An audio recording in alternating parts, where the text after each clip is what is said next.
乌军 ATACMS 导弹袭击俄军贝尔贝克军用机场，摧毁超6亿美元军事装备。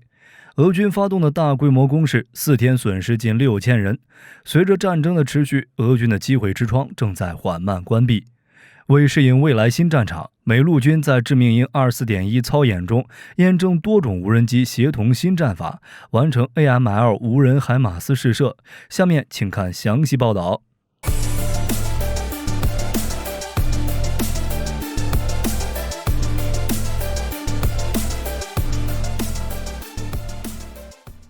每当乌军摧毁俄军雷达和防空系统后，伴随而来的必然是雷霆般的毁灭打击。果然，针对克里米亚的打击还是来了。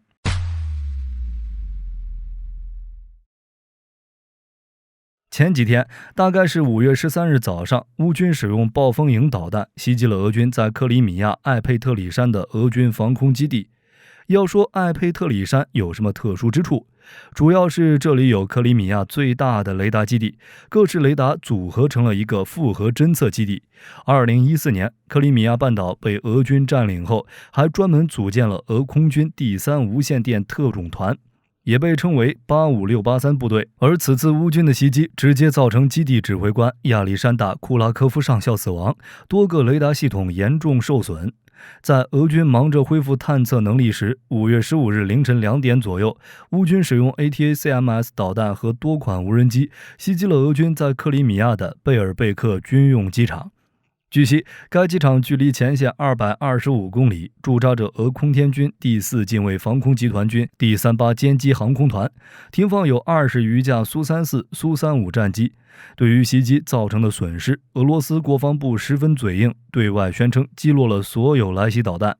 但火力军结合各方消息、机场附近监控视频、当地居民以及美国宇航局火灾数据推测认为，乌军的袭击使贝尔贝克机场发生了至少3次巨大爆炸，至少有1架米格31被摧毁，3架米格27严重受损，2套 S-400 防空系统被摧毁。来自俄敌27混合航空师和第31防空师的7名士兵死亡，12名士兵受伤。大家可能疑惑，乌军为什么一直针对打击俄军机场等目标？其实很简单，这一切除了是对俄军空袭的报复外，主要目的便是为了给 F-16铺路。乌军频繁使用的导弹和无人机袭击俄军雷达、机场等目标，就是试图制造盲区，摧毁俄反击力量，为即将到来的 F-16创造更有利的作战条件。据英国标准晚报5月10日的报道，乌军将在几周内接收到第一批 F-16战机。丹麦、荷兰、挪威和比利时宣布将向乌克兰提供至少65架经过升级的 F-16战机，这些战机将配备空导弹和空地导弹。5月13日时，丹麦首相费雷德里克森也确认到，丹麦的第一批 F-16战机将在1个月内抵达，总共将移交19架。而且这次的袭击也迫使俄军更换了后勤补给路线，刻赤大桥不再安全，已不是唯一的物资补给渠道。俄军已经开始使用乌克兰东部和南部被占领地区的陆路运输物资，显然是怕了。在前线其他战场，俄军趁着最后的机会窗口发动了大规模攻势，如阿夫迪夫卡地区，俄军正继续向西发起攻击，并在谢梅尼夫卡、乌曼斯克、内泰洛夫取得微小进展。在巴赫穆特地区，由于大部分人员被调往哈尔科夫，使俄军小幅度向恰索夫亚尔东北部和东部挺进。在马林卡、新海利夫卡地区，俄军在克拉斯诺霍里夫卡、新海利夫卡缓慢推进。但俄军付出的代价是巨大的。从进攻哈尔科夫开始，俄军每天的损失都在1000人以上。截止15号，4天就已经损失6000人。有时候俄军真是不把士兵当人。此外，乌军对俄本土的袭击更是从未停止。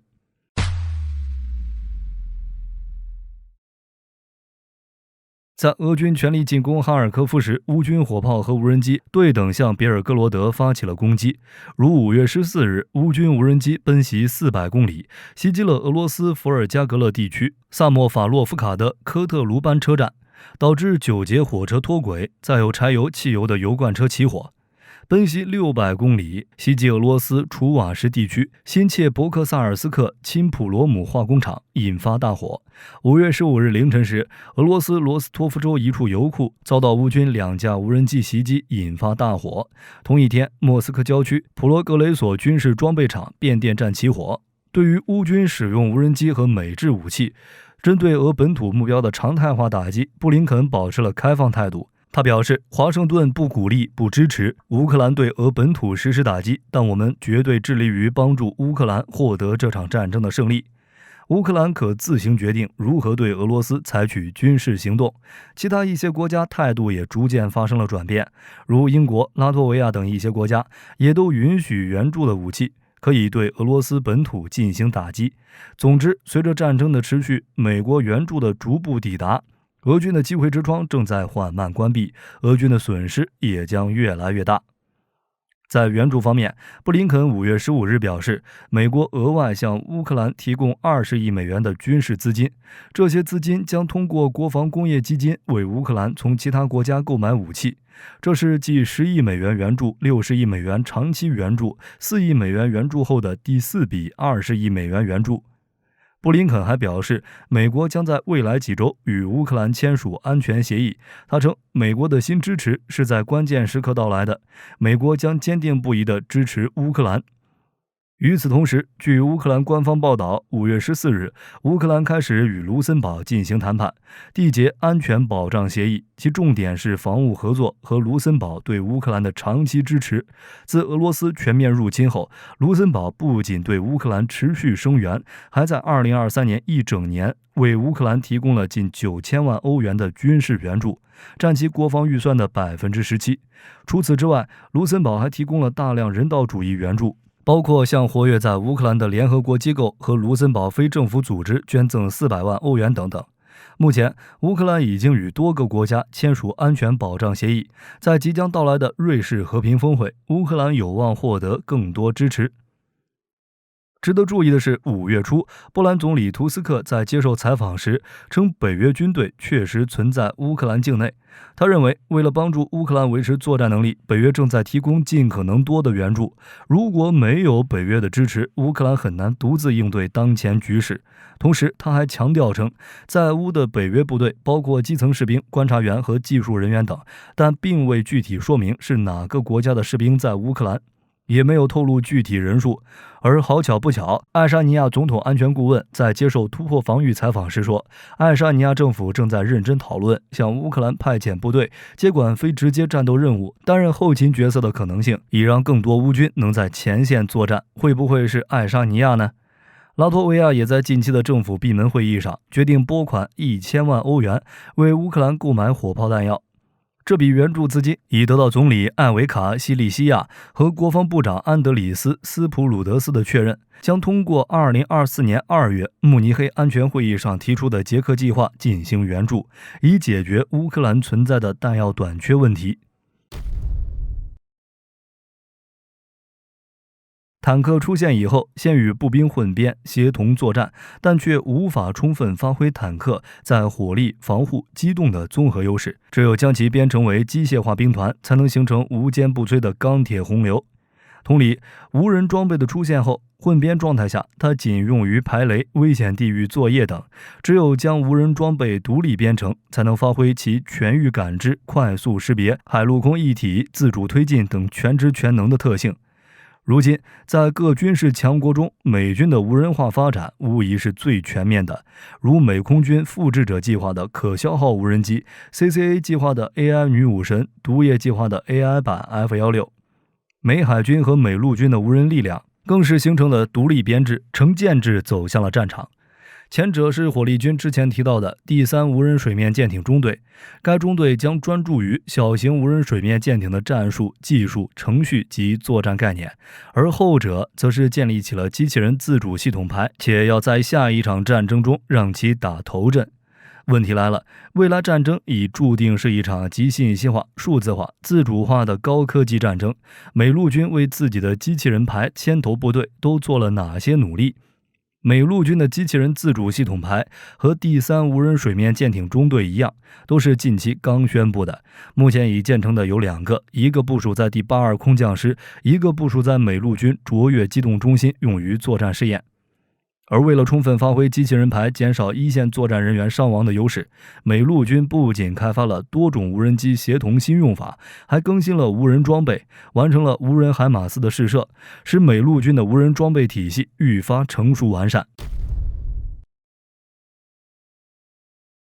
无人机战法已经得到俄乌巴以的充分验证，美军近些年一直在尝试用有人无人机协同作战的方式来弥补传统作战力量在信息化作战上的劣势。像美空军在2023年着力提升无人僚机智能自主飞控能力，加速推进协同作战飞机项目，美陆军和海军陆战队利用演习训练提升有人无人协同作战实操能力，加入无人系统融入现有作战体系等。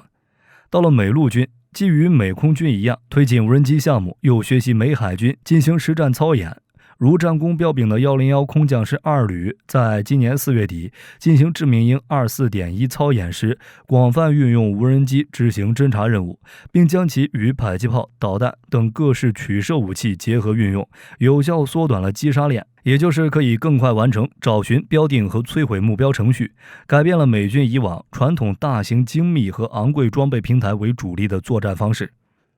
这一点在当今的热点地带十分常见，如2020年的纳卡冲突或2022年开始的俄乌冲突中，交战方皆广泛运用无人机协调巡飞弹、迫击炮、直升机等武器进行作战，其中无人机侦察兵分享战场情报，供火炮校准射击目标，或直接配合直升机、多管火箭炮打击敌军高价值目标。101空降师师长希尔维亚少将曾坦言，无人机可促进作战单位的侦察能力。一般情况下，小型无人机会与迫击炮结合，中型无人机则与火炮相匹配，大型无人机一般会与空射武器、精准弹药进行搭配。另外，101空降师也在验证 ATAK 任务规划软件，以及建构全师的整合战术网络，强化通信能力。同时运用部分电战系统模拟在官兵实施空降突袭时压制敌防空武器，且已于致命鹰 24.1 操演时进行了验证。至于其他无人机运用方式，如2023年8月，美空军创新中心利用3架配备蜂巢思维人工智能系统的 VBAT-128 垂直起降无人机，成功演示了对模拟野火场景的自主监测、识别、定位与报告。此次演示展示了多智能体自主协同能力，将推动2024年美空军对该人工智能系统的部署。而除了无人机外，美陆军也在积极更新无人装备。同样是在上个月底，美陆军在亚利桑那州尤马试验场进行了自主多域发射器的首次试射。这是 M142 海马斯火箭发射器的无人变体，由美国陆军作战能力发展司令部航空与导弹中心和地面车辆系统中心联合开发。在测试期间， AML 展现了其在不同任务中更换不同配置的灵活性，成功发射了6枚练习火箭弹。值得注意的是， AML 原型机下一次实弹测试会作为今年夏天2年一度的坚强之盾24演习的一部分。据悉 ，AML 与 M142、M270 使用的弹药舱兼容，可发射包括精确制导火箭、短程弹道导弹以及练习火箭弹在内的多种弹药，可确保互操作性和对各种弹药的使用。从外观上看， AML 与海马斯最明显的区别就是其截断的驾驶室。AML 不仅具有自主功能，也可使用远程操作方法，在现场或远程进行操作，从而保证其能适应各种操作场景。此外，护航操作、自主航点导航、遥控炮塔和火控操作等功能都被纳入 AML。它的列装预计将使美国陆军的火力增加3倍，而且在效率方面 ，AML 与载人发射系统相比，它同样能够通过 C130 进行运输，但减少了人员需求，因此更具潜力。同理，在作战应用上，数量较少的士兵可以操作与有人海马斯部队类似数量的 AML， 可大幅度降低对敌人反击的脆弱性。总之，美陆军正有条不紊地执行其提出的3步走战略，即到2020年，美国陆军为徒步士兵提供地面无人车辆以及增强人体机能的外骨骼等内容。到2030年建设中型和大型空中无人系统，为车队增配自动驾驶辅助设备。到2040年实现美国陆军的新 RAS 全面替代老旧无人系统，以空中无人系统担负几乎所有保障任务，所有作战装备实现自主化。目前来看，美陆军无人装备建设规划已经基本实现第一步战略跨步，并且正在稳步向第二步迈进。随着无人作战力量的作用越来越大，其编制规模和比例都将逐渐增加。等其在战场上成为主体力量后，战争形态将从信息化彻底转向智能化，大家就能看到如 T800 这样真机器人战士，随之而来的便是不断呈现的新作战样式，彻底颠覆现在只针对特定地点、设施和个人的定点打击、定点清除作战模式。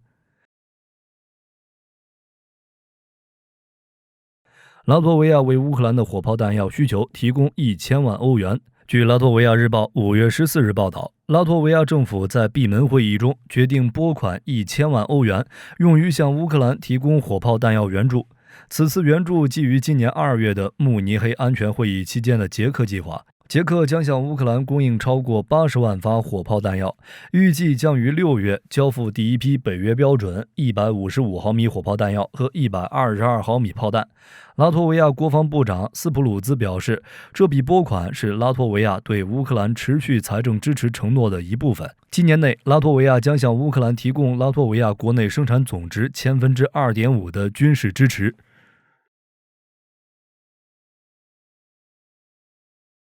根据最新媒体报道，印度国防部长拉杰纳特·辛格在接受采访的时候指出，印度将很快开始着手建设第3艘航母，这也将是印度的第2艘国产航母。辛格表示，印度不会满足于3艘航母，未来还会建造更多，并在此基础上组建3支航母打击群。关于这项计划，印度早前就有报道，印度海军对于即将建设的第3艘航母，初始设想非常大胆，想要建造排水量6.5万吨、采用弹射起降方式的超级航母。